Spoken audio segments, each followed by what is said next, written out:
Monday मार्ग, सोने का सिक्का। राजीव मणियार के प्रणाम और जय जिनेन्द्र। एक दिन के समय की बात है, तकरीबन सुबह के 11 बजे थे। सूरज देवता आसमान से चमक रहे थे, तापमान भी काफी सही था। एक रास्ते के ऊपर विपरीत दिशा से दो व्यक्ति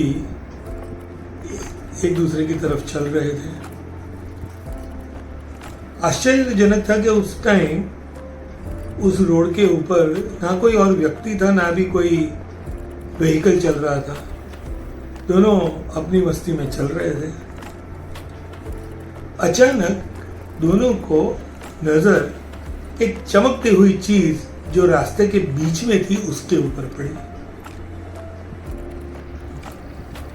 दोनों ने जैसे ही देखा, जल्दी से उस चमकती चीज की ओर दोनों पहुंचने की शुरुआत की और दोनों पहुंच गए। जैसे ही उठाया तो पता चला कि ये तो एक सोने का सिक्का है जो तकरीबन 20 ग्राम का होगा। अभी ये तो कोई कहने की बात है, दोनों को वो सिक्का मांगता था, इसलिए दोनों के बीच में बहस शुरू हो गई। पहले वाला बोलता है कि मैं पहले पहुंचा इसलिए ये मेरा है, दूसरा वाला बोलता है मैंने ये पहले देखा इसलिए ये मेरा है। ये करते करते वो बहस कब हाथापाई में बदल गई वो पता ही नहीं चला। दोनों एक दूसरे को बराबर मारने लगे, मारामारी करने लगे, लेकिन दोनों ही स्वस्थ थे। यानी कि कोई उसमें से न कोई जीतने वाला था ना कोई हारने वाला था। आखिर में दोनों थक गए। दोनों ने सोचा कि एक काम करते हैं, कोई सुनार के पास चलते हैं, कोई रास्ता निकालते हैं। दोनों एक सुनार के पास गए और सुनार को बोला कि ये सोने का सिक्का है, उसको आपको ऊपर से सीधा नीचे काटना है।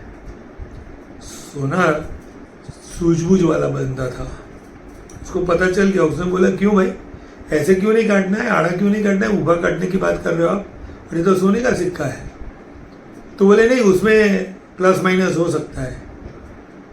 सुनार ने कहा देखो, अगर मैं ऊपर से भी काटता हूं ना तो 2% तो प्लस माइनस होने ही वाला है, लेकिन उससे अच्छा मैं आपको एक बढ़िया सा एक रास्ता दिखा सकता हूं। आप बोलो तो मैं बताऊं। दोनों ने बोला ठीक है बताइए, कौन सा रास्ता है आपके पास। तो बोले एक नहीं 2 रास्ते हैं मेरे पास। पहला रास्ता, मैं ये सोने की सिक्के की कीमत निकालता हूं, कितने का है वो बताता हूं, और उसका आधा कीमत जो आदमी सोने का सिक्का लेकर जाएगा उसको ही सामने वाले को देना है, और वो सोने का सिक्का लेके जा सकता है। बोले दूसरा रास्ता ये है कि ये सोने का सिक्का मैं रख लेता हूं, पूरी जो रकम है मैं आप दोनों के बीच में आधी आधी बांट देता हूं। बोले क्या करना है। दोनों को दूसरे नंबर का रास्ता अच्छा लगा, क्योंकि इतने पैसे थे ही नहीं कि कोई एक उसको खरीद सके।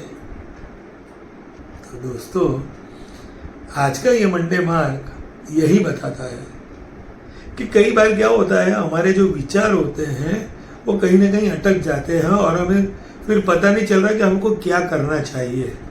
तो इसी की वजह से अगर आपके विचार अटक जाते हैं तो कोई सुलझा हुआ आदमी होता है, उनके पास जाइए, उनसे मिलिए, उनसे रास्ता ढूंढिए एंड मेक योर मार्क।